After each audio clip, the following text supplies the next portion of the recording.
Good morning students. आज हम करेंगे मध्यकालीन भारत के इतिहास में अकबर की विजय और साम्राज्य विस्तार।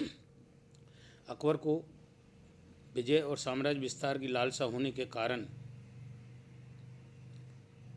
वह अपने राज्य विस्तार में लग गया था। वह क्या करता था, एक राजा को विजय के लिए सदैव तत्पर रहना चाहिए, नहीं तो पड़ोसी शासक उसके विरुद्ध शस्त्र उठाने की चेष्टा करते हैं। इस संदर्भ में उसने निम्नलिखित विजय की। 1561 में मालवा विजय। मालवा का शासक बहादुर शाह था, जो कि संगीत का अत्यंत प्रेमी था। शासन का न तो उसे शौक था और न ही उसने ध्यान दिया। प्रांत का शासन प्रबंध उचित देखभाल न होने के कारण कमज़ोर पड़ गया था। 1561 में मुगलों की ओर से आदम खां को मालवा विजय के लिए भेजा गया। उसके साथ पीर मोहम्मद को भेजा गया। मुगल सेनाओं ने सारंगपुर से 20 मील दूर पहुंची। जब बाज बहादुर सचेत हुआ, उसने अपनी सेना को लेकर 29 मार्च 1561 शत्रु से जा भिड़ा। इस युद्ध में वह पराजित हुआ और वहां से भाग खड़ा हुआ। आदम खां और पीर मोहम्मद ने खुलकर मालवा की जनता पर अत्याचार किए। फिर आदम का लूटी हुई संपत्ति का अधिकांश भाग अपने पास रखकर उससे रख लिया था, जिससे कि अकबर बहुत नाराज हुआ। स्वयं सारंगपुर पहुंचा, लेकिन आदम खां द्वारा सारी संपत्ति को समर्पित करते हुए क्षमा मांगते हुए अकबर को उसी को वहीं का सूबेदार बनाकर वापस लौटना पड़ा। जौनपुर एवं बिहार और चुनार पर अधिकार। जिस समय आदम खां मालवा को विजयी करने में संलग्न था, उसी समय मोहम्मद आदिल शाह सूर के बेटे शेर खां ने एक सेना एकत्र करके जौनपुर पर आक्रमण कर दिया था, किंतु वहां के मुगल गवर्नर खाने जमा ने उसे हराकर भगा दिया। शत्रु बहुत से हाथी व अन्य प्रकार की सामग्री स्वयं हजम कर थोड़ा बहुत सामान अकबर के पास भेजा। इस विजय से वह दम्भी हो गया था और मुगल सम्राट के विरुद्ध विद्रोह करने की सोचने लगा। जब अकबर को इन सब बातों की जानकारी हुई तो जुलाई के बुरे मौसम में भी तत्परता दिखाते हुए वह जौनपुर की ओर गया। खानेजम बादशाह को आते देख भयभीत हुआ और कड़ा नामक स्थान पर बादशाह से भेंट कर सारे हाथी और बहुमूल्य उपहार भेंट कर याचना की। इस समय बादशाह ने आसफ खां को चुनारगढ़ का किला अफगानों से जीतने के लिए भेजा। अगस्त 1561 में चुनार पर मुगलों का अधिकार स्थापित हो गया था। मेवाड़ पर अधिकार, मेड़ता पर अधिकार। 1562 में के प्रारंभ में शैफुद्दीन को, जिसकी जागीर अजमेर के निकट थी, दुर्ग में मेड़ता दुर्ग को विजय करने के लिए भेजा गया। मेड़ता का शासक जयमल था। उसने राजपूत सहयोगियों ने बड़ी वीरता से मुगल सेना का मुकाबला किया, किंतु वे पराजित हुए। शाही सेना के बहुत से सिपाही मारे गए। 200 राजपूत भी धाराशायी हुए। मेड़ता दुर्ग पर मुगलों का अधिकार हो गया। गोंडवाना विजय। मध्य प्रदेश में स्थित गोंडवाना के हिंदू राज्य पर इस समय रानी दुर्गावती ने अपने वीर पुत्र वीर नारायण की संरक्षिका बनकर शासन कर रही थी। रानी माहोबा के नाम से प्रसिद्ध चंदेल राजकुमारी राजघराने की राजकुमारी थी। वह बहुत ही साहसी बहादुर योग शासका थी। अकबर ने अपनी विजय नीति का अनुसरण करते हुए 1564 में आसफ खां को गोंडवाना विजय करने के लिए भेजा। वीर नारायण को युद्ध में घायल होने के कारण मैदान से हटना पड़ा। कुछ समय बाद सामना करते हुए रानी भी घायल हो गई। शत्रु द्वारा पकड़े जाने और अपमानित होने पर रानी ने वहीं अपनी छाती में कटार भोंककर आत्महत्या कर दी और इस प्रकार गोंडवाना पर शत्रु सेना की विजय हुई।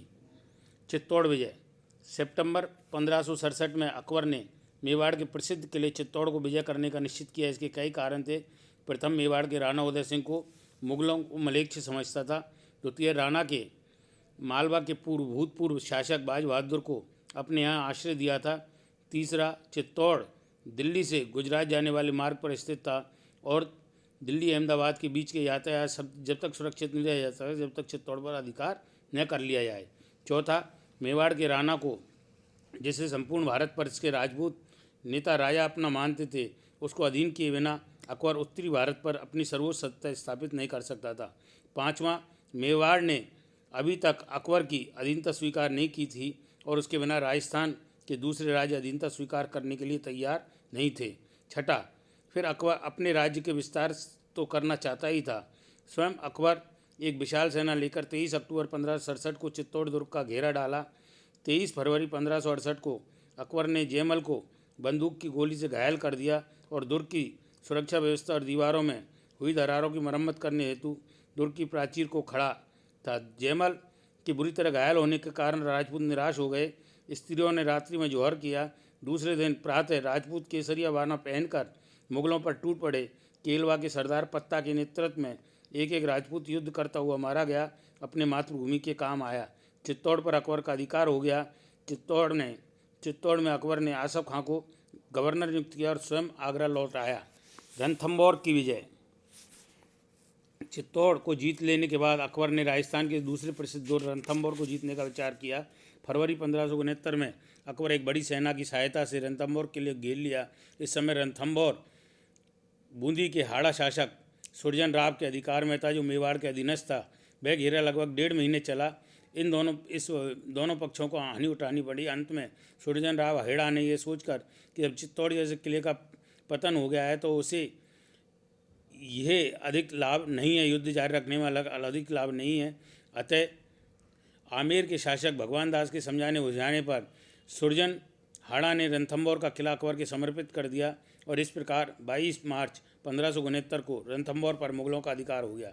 कलिंजर विजय। 1569 में चित्तौड़ और रणथंभौर के बाद अकबर की निगाह कलिंजर पर गई। 1569 में अकबर ने मजनू खां काकशाह को इस दुर्ग पर अधिकार करने को भेजा। रामचंद्र ने चित्तौड़ और रणथंभौर के पतन से परिचित था। बिना दृढ़ के प्रतिरोध किए उसने आत्मसमर्पण कर दिया। रामचंद्र को इलाहाबाद के पास जागीर दे दी गई और कलिंजर मुगलों के अधिकार में आ गया। मारवाड़, बीकानेर और जैसलमेर पर आधिपत्य। 1570 ईस्वी में अकबर ने अजमेर, मेड़ता, चित्तौड़, रणथंभौर जैसे प्रसिद्ध जो किले उसके अधिकार में थे। उसके उपरांत 1570 में नागौर की यात्रा की। वहाँ जोधपुर का राजा चंद्रसेन अकबर की सेवा में उपस्थित हुआ। बीकानेर का शासक कल्याण राव भी अपने पुत्र राय सिंह के साथ नागौर आया और अकबर की अधीनता स्वीकार की। इसी का अनुसरण करते हुए जैसलमेर के शासक हर्राय ने भी किया। अकबर ने बीकानेर, जैसलमेर के राजघरानों से वैवाहिक संबंध स्थापित किए और इस प्रकार 1570 ईस्वी में मेवाड़ को छोड़कर बाकी पूरे राजस्थान पर अकबर की अधीनता में आ गया। गुजरात विजय। राजस्थान को अपनी अधीनता में लाने के बाद अकबर का ध्यान गुजरात की ओर गया और वह गुजरात को जीतकर अपने साम्राज्य में मिलाना चाहता था। इसके कई कारण थे। प्रथम, गुजरात बहुत संपन्न और समृद्धशाली प्रांत था। द्वितीय, गुजरात अच्छा व्यापारिक केंद्र था। यहाँ से तुर्की, सीरिया, फारस, ट्रांस ऑक्सेनिया तथा यूरोप के अन्य देशों से व्यापार होता था। तीसरा, गुजरात मक्का जाने वाले हज यात्रियों के रास्ते में पड़ता था, इसलिए मार्ग सुरक्षा की दृष्टि से आवश्यकता था। चौथा, अकबर के विद्रोही संबंधी मिर्जाओं की यहाँ शरण ले रखी थी और गुजरात की अव्यवस्था से लाभ उठाकर शक्तिशाली हो गए थे। पाँचवां, गुजरात का शासक मुजफ्फर खां तृतीय बड़ा ही अयोग्य शासक था। अकबर ने गुजरात को जीतने का निश्चय किया और सितंबर 1572 में एक विशाल सेना लेकर स्वयं चल पड़ा। मुगलों को कोई विशेष विरोध का सामना नहीं करना पड़ा और नवंबर में अकबर ने अहमदाबाद को अपने अधिकार में कर लिया। अकबर ने खाने आजम को गुजरात का गवर्नर नियुक्त किया। बिहार और बंगाल की विजय। सुलेमान किरानी ने सूर्यवंश के पतन के बाद अपने को बिहार का स्वतंत्र शासक घोषित किया था। उसने बंगाल को भी जीतकर आसाम की सीमा तक अपने राज्य का विस्तार किया। 1568 में उसने अकबर की अधीनता स्वीकार कर ली। 1572 में उसकी मृत्यु के बाद उसके पुत्र दाऊद खान ने न केवल अपनी स्वतंत्रता की घोषणा की बल्कि मुगल क्षेत्र जमानिया पर आक्रमण कर अकबर को नाराज कर दिया। अतः 1574 में अकबर ने उस पर आक्रमण कर बिहार से भगा दिया और प्रांत को अपने साम्राज्य में मिला लिया। दाऊद खां उड़ीसा की ओर भागा। मुनीम खां को बंगाल को जीतने के उत्तरदायी सौकवर अकबर फतेहपुर सीकरी वापस आ गया। मुनीम खां ने 3 मार्च 1575 को तुकरोई नामक स्थान पर दाऊद खां को हराकर उसकी राजधानी टांडा को जीत लिया। अक्टूबर में दाऊद खां ने बंगाल को पुनः प्राप्त करने का प्रयत्न किया। मुनीम खां ने उस पर आक्रमण किया और दाऊद खां हार गया। मेवाड़ विजय के लिए प्रयत्न। हल्दी घाटी का युद्ध। मेवाड़ की राजधानी चित्तौड़ फरवरी 1568 में मुगलों के अधिकार होने के बावजूद राज्य का एक बड़ा भाग अब तक राणा उदय सिंह के अधिकार में था। 1572 में राणा उदय सिंह की मृत्यु हो गई और उसका पराक्रमी पुत्र राणा प्रताप मेवाड़ का शासक बना। इस समय राजस्थान के अधिकांश भाग पर अकबर की अधीनता स्वीकार कर चुके थे। परंतु राणा प्रताप ने अपने को स्वतंत्र रखने का तय किया। अकबर ने प्रारंभ में मान सिंह, राजा भगवंत दास, राजा टोडरमल को भेजकर प्रताप को अधीनता स्वीकार करने हेतु प्रयास किया, किंतु राणा ने अधीनता मानने से स्पष्ट इनकार कर दिया है। जब अप्रैल 1576 में अकबर ने आमेर के कुंवर मान सिंह तथा आसफ खां की अध्यक्षता में एक शक्तिशाली सेना मेवाड़ के शेष भाग को जीतने के लिए भेज दी। राणा प्रताप तो इस संभावित आक्रमण के लिए पहले ही तैयार थे। 21 जून 1576 को हल्दी घाटी के मैदान में दोनों सेनाओं में युद्ध हुआ। राणा प्रताप का आक्रमण इतना ज़बरदस्त था कि मुगल सेना का अगला भाग, बायां भाग तितर बितर हो गया, दाहिने भाग और बीच का दस्ता संकट में आ गया। राणा की सेना बहुत छोटी थी, इसलिए वह अपनी प्रारंभिक सफलता का लाभ न उठा सके। अतः राणा ने शत्रु सेना के मध्य की सेना को और बाएं अंग की सेना को हराने के लिए हाथियों द्वारा हमला किया। दोनों पक्ष अब सीधे आमने सामने बढ़ गए। मुगल भागने लगे, लेकिन इसी समय अफवाह फैली कि बादशाह स्वयं मैदान में आ रहे हैं। अतः मुगल सेना लौट पड़ी और जोर से हमला किया, जिससे राजपूत झेल नहीं पाए।